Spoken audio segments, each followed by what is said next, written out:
துரோகமுள்ள தூதன் தீதிலே விழுவான், உண்மையுள்ள ஸ்தானாதிபதியோ உளஷதம். நீதிமொழிகள் 13ஆம் அதிகாரம் 17வது வசனம். துரோகமுள்ள தூதன் ஏமாற்றும், திரிக்கும் அல்லது வெளிப்படையாக பொய் சொல்லும் நபர். அவர்கள் சுயநலமிக்கவர்கள், தங்கள் வார்த்தைகளின் விளைவுகளைப் பற்றி கவலைப்படுவதில்லை. நம்பகமான தூதன் மாறாக, நம்பகமான தூதன் நேர்மை மற்றும் நம்பகத்திற்கு உறுதியளித்தவர். அவர்களின் செய்தி குணப்படுத்தும், மீட்டெடுக்கும் மற்றும் வாழ்க்கையை தரும் மருந்து போன்றது. அவர்கள் தனிப்பட்ட லாபத்தால் தூண்டப்படுவதில்லை, ஆனால் மற்றவர்களுக்கு சேவை செய்யும் உண்மையான ஆசையால் தூண்டப்படுகிறார்கள். ஜெபம்.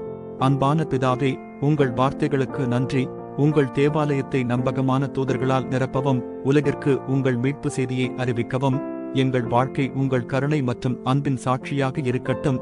இயேசுவின் நாமத்தில் ஜெபிக்கிறோம் பிதாவே. ஆமென்.